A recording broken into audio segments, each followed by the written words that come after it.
You're listening to Convenience Matters, brought to you by NACS.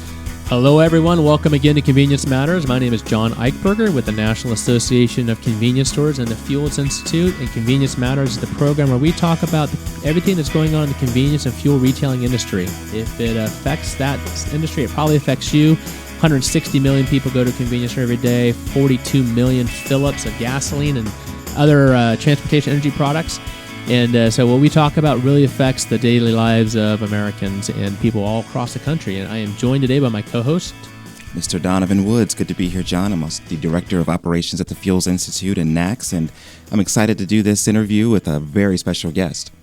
Our guest today is E.J. Klock-McCook with the Rocky Mountain Institute, and we're going to be talking about trends that are going to affect the market in the future in terms of where we live and how we move from point A to point B. So, EJ, thank you for joining us today, and welcome to Convenience Matters. It's great to be here. Thanks so much for having me. For our listeners, we had EJ speak at the Fuels Institute's Fuels 2017 conference, and he came in and brought some great thought-provoking content, and the audience was really enthralled with what you had to say. Hey, EJ, can you share for the listeners a little bit about the Rocky Mountain Institute and what you guys do? I'm sure a lot of them don't really know who you guys are and what you're doing. Sure. The Rocky Mountain Institute is a nonprofit based in Colorado. We also have offices in Washington, New York, and Beijing. We work on energy security and renewable energy with the goal of reducing carbon emissions. And our focus really is on business-led solutions, so things that make people money rather than cost money. My team in particular is focused on mobility, and that's how all of us get around day to day, whether it's commuting, recreation, shopping, and so on. And we're working to accelerate the transformation towards shared and eventually autonomous mobility as a service and away from individually owned gas-powered vehicles. So there are a lot of people looking at that sector, and I think what I appreciated from the conversations we've had and what your discussion at our meeting is that you guys take a very pragmatic approach to looking at this. It's not necessarily, hey, we're going to do it. It's going to be everywhere at the same time, same pace, same structure. You guys are really looking at a much more realistic rollout idea. Can you kind of walk through a little bit about how you envision the market evolving into a new type of mobility structure? Yeah, well, I think there's two dimensions to this in particular, as from your perspective in the fuels industry. The first piece of it is the electric vehicles themselves, and of course, as we all know, they've been out there for a little while now in the traditional car market, and it does seem that we're starting to reach an inflection point as we have vehicles coming out this year like the Chevrolet Bolt, Tesla Model 3, Nissan is going to be making an announcement here in September about their new long-range vehicle. And then if you're reading the news, all the major manufacturers are making big pushes in this vein. And so when you're talking about the electric vehicles themselves, we are still in early days, but just to put some things in perspective, Tesla has approaching 500,000 reservations for the Model 3. Honda sold 340,000 Accords in the U.S. in 2016. So you're now talking about a car that has the potential really to be truly mass market. And I think whether or not you believe in Tesla itself, and obviously they have some challenges, what is absolutely happening, and I hear this when I talk to folks from all the different manufacturers, is Tesla is really making everybody else, get their act together because the pressure is on. So how that's going to evolve over time here is still a little hard to say. The tricky thing with exponential growth curves is when you're in the beginning of it, it's very hard to know exactly where that's going to head. But I do think that whether you're talking about North America or Europe, there's a some serious growth potential here on the horizon. Now, when we're talking about this shared and autonomous mobility as a service concept, that's a little different. And I think what you're getting at there is, if you look at the U.S., for example, whether it's because of regulation or because of weather, it seems clear that some markets will be towards the front end of that adoption curve. And I think that's going to be in the South, where the weather is warm and regulation is pretty light. Texas, for example, recently passed legislation at the state level that levels the playing field across the entire state. And there's some huge markets in Texas. And also in the Pacific Northwest, they're very welcoming up there to these types of technologies. And again, the weather is favorable.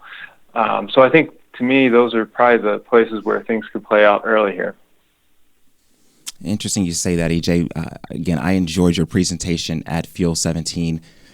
One question I saw that you had kind of differed from what we hear in popular media. You mentioned that the EVs, as far as their natural curve, you're looking at maybe 35% of the market by 2040. And I hear numbers that are sooner than that in the 2025, 2030. But my question with all this change that is bubbling under the surface, and soon in the next 20 years or so, we'll see it actually manifest itself everywhere. What will life look like for consumers and even for fuel retailers? How does that change what their purpose is, and what do you foresee? Well, that's a great question. I think that for fuel retailers, I would be starting to consider ways that I could get into the EV charging market. And, that opportunity varies from location to location because of how the electricity industry is regulated or not regulated, depending on where you are. Some places, for example, you're not allowed to resell electricity at a profit, but in other places you are. And so those opportunities differ, not just state to state, but even in some cases region to region. Nevertheless, there's a lot of opportunity there because folks will need to fuel these vehicles just as they fuel their gas-powered vehicles today. But if you start to take a look more at this mobility as a service concept, what we're talking about are fairly large fleets of dedicated vehicles. And now these vehicles are not going to charge at the corner station, but nonetheless, significant facilities are going to be required not only to charge them, but to maintain them, clean them, and so on. And I think there's a real business opportunity there. And in fact, a group of my colleagues is working on this very thing. How do you design a fueling station for a fleet of electric vehicles? How do you leverage the utility rates in a way that makes that charging profitable while not compromising fleet operations? There's a lot of nuance there. I don't think anybody has cracked the code yet, but as that work develops, I think there'll be a lot of opportunity there. It's just going to look a little different from, the gasoline station on the corner. So, your approach is quite unique in terms of those who are kind of projecting a mobility change in the mobility paradigm. You really look at the economics, and I believe, if I remember correctly, you actually see a lot of economic uplift from this type of transition, right? Well, that's right. Today, transportation and specifically car ownership is the average American's second largest expense after housing. It costs about 60 cents a mile to own, operate, and maintain a gasoline-powered car. And the reason it's so expensive is because the average person only uses that car about 5% of the time. And any business owner could tell you that you can't have a good business with such poor asset utilization. And so one of the big opportunities is that when you start to think about shared fleets, the potential to utilize those vehicles goes way up. So you have many fewer cars delivering the same amount of mobility, the same number of miles, what that does is it really drives down the cost of transportation. And depending on the analysis and reports that you read, that cost could be somewhere between 20 and 30 cents when we get to a fully ubiquitous system. So now you're talking about significant savings out there. And those savings will be split up by the business owners who deploy these new services, by the consumers who are going to see a lower cost of transportation, by society in terms of decreased infrastructure costs and health impacts. And so by freeing up that capital on the consumer side, there's the potential, for example, of increased discretionary spending, which is a huge part of the American economy. So I think, there is a large economic opportunity both on the business side and on the consumer side. It's very interesting. That reminds me of another podcast I like to watch called Transit Trends, and they actually interviewed someone that mentioned how many opportunities are lost by people who can't afford to get to an interview or to a doctor's appointment or anywhere due to the current cost of transportation. As the way you're saying it, as society could evolve to a place where it is cheaper and it makes it much more accessible to more people, correct? Yeah, I mean, the equity piece here is really important because you're absolutely right. There are folks who simply cannot afford their own car, or they have a car and it breaks down and they can't afford to repair it. And there are significant economic impacts to those individuals, and that reverberates across society. And then oftentimes folks who are in that situation also live in areas of the city that do not have great public transit links, and that really cuts off opportunity. And so to the extent that the cost of transportation can be decreased and that its availability can be more ubiquitous, there are some pretty large potential upsides for underserved communities and for society as a whole. I've often acknowledged that I am not the first mover on new technologies like this. I'm the laggard. I'm going to hold on to my internal combustion engine as long as I possibly can. But I'm realistic too. I know that we're starting to evolve into a market where electric vehicles will be much more important to the transportation sector, where autonomous vehicles and these transportation service fleets will start to emerge. I guess the biggest question I have is timing. I see a lot of analyses out there saying, it's 10 years away or 15 years away or whatever. I believe it's much further down the road. I think we're going to see these popping up in pockets across the country at different structures and different rates. What is your thought in terms of the rate of evolution? I know you said earlier that you can't really take exponential growth and really project accurately, but in terms of if I'm in the market, in the transportation energy market, I'm thinking, okay, what do I need to think about? When should I start making some adjustments or start being worried? What would your advice be to somebody in that position?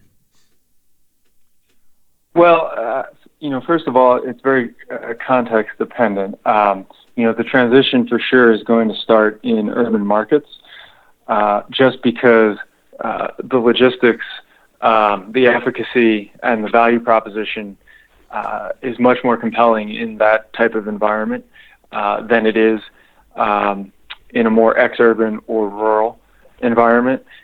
So that's one thing to consider is, it's going to happen in cities first. There's no doubt about it. And that's why our team is focused on working with cities right now.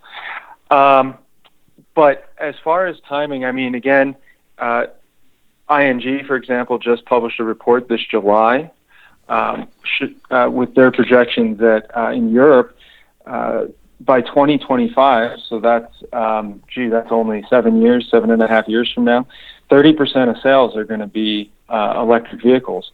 And by 2035, 100% will be electric vehicles. In the U.S., at the end of 2016, there were only 160,000 electric vehicles total in the entire country. Tesla has the possibility of next year, just by themselves, more than doubling that number. So, I think it's starting to build here pretty soon, and I think what you're going to see is a self-reinforcing cycle where as EV sales increase, it's going to promote more charging infrastructure, which is going to promote more EV sales. And so I do think that there's going to be a pretty significant ramp up here really in the next 7 to 8 years.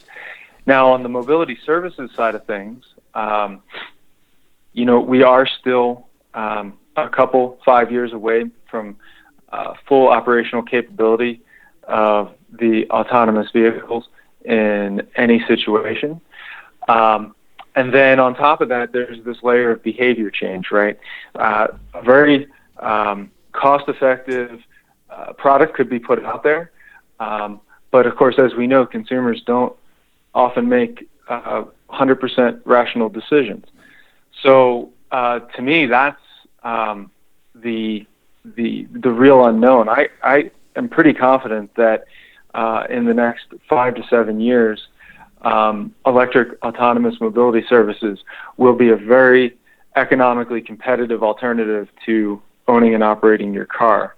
But how long will it take a significant number of people to make that change is hard to say. I can tell you that Lyft is projecting that by the year 2025, they're going to be offering 1 billion rides a year in the United States in autonomous vehicles. That's still a pretty small drop in the bucket, but given that it'll be concentrated in the urban environment, there will probably be places where it feels like a much more significant impact. And I think that's the key, I think certain markets, look at New York City for once, is one that always comes to my mind. Residents of New York City may adopt this quickly because it is going to be so much easier to move around, maybe reduce congestion, you don't have to pay for parking, insurance, all those things. But I really think it comes down to the rate of change. And you pointed out something that a lot of economic and market analysts just seem to brush under the rug is consumer behavior. Consumers don't like change. And, you have to convince them. And so everything I've done when I talk to people about and they ask me, John, what do you think the future is? I think, by 2025, I think the seeds will be strongly planted for rapid growth. And by the time the EV and AV markets are of a consistent performance and cost perspective to be really ultra competitive in the market, the new cast of consumers are going to be ready for it. And that's why I always say, maybe we're going to be seeing fits and starts slowly. It's going to sound like a lot's going on, but we may not see fundamental change in the market. But come late 2020s, early 2030s, that rate of adoption is going to accelerate extremely fast. Well, that's right, because the consumers themselves will be changing over that time, right? Right. People who are coming out of college in 2025 are, in middle school right now, and by the 2030s, you're talking about folks who are young children right now, and they're going to have a very different perspective than I do, or that you do, John. And so there's those two variables that are independent but yet intimately linked, which is the technology and business models evolving over time, and then at the same time, the composition of the group of consumers changing as well. And the interaction between those two is really going to be the key in exactly how this plays out. It seems like everyone talks about the fact that people like shared driving, shared services. I don't personally. I like my own car. I like being in my own car. Even though if I'm in traffic, I prefer to be alone than being with strangers. But how do you see, the thing I keep hearing is that this is going to happen. This is going to happen. But when did $35,000 become like a cheap car for people? I don't want to disclose what I make, but I mean, $35,000 would be a stretch for me, and I would have to finance it for numerous years. Is that going to hinder the advancement of this technology? Well, I got to tell you, Donovan, the average new car sold in the United States is a little over $31,000. So I am so cheap. Yes, you are. Frugal. We'll call it frugal. Okay, frugal. I like that. Now that's the average new car. Obviously, if you factored in used car sales, it would be dramatically lower. But it is true that the average new car sold is in the low $30,000. So, that's not really all that far off. I think it's going to be interesting to see also what happens over the next couple of years. While you have the longer range, higher performance vehicles coming in, $35,000, $40,000. I think you're also going to start to see vehicles that are more, shorter range, better suited just for commuting in the city and so on, really dropping in price. I mean, already, you can buy a Nissan Leaf after discounts from the dealers and so on, and then tax credits in the low $20,000 range. And if you use that car for commuting, when you factor in the cost of fuel being electricity, there is no less expensive car to operate and own right now than a Nissan Leaf. So, now how long it takes before you start seeing the vehicles penetrate into the lower price tiers and into the used car market, it is a different story. But, I don't think it's far-fetched to say that if, we start putting out hundreds of thousands of cars, EVs onto the road a year, that you're going to start to see, especially in certain markets, noticeable impacts on fuel demand for gasoline. Well, I think technology is moving quickly, and I think the turning point will be once the automakers are able to make money on cars, we're going to see a much broader selection of electric and autonomous vehicles available in the market. And, that's coming up probably in the next decade or so. So, EJ, thank you very much for joining us on Convenience Matters. We've really enjoyed our conversation, and we look forward to talking to you again on a future episode. Thanks so much, John and Donovan. It was a pleasure. And thank all of you for listening to Convenience Matters, and be sure to tune in next time. We'll see you soon. You've been listening to Convenience Matters, brought to you by NACS. For more information, go to nacsonline.com.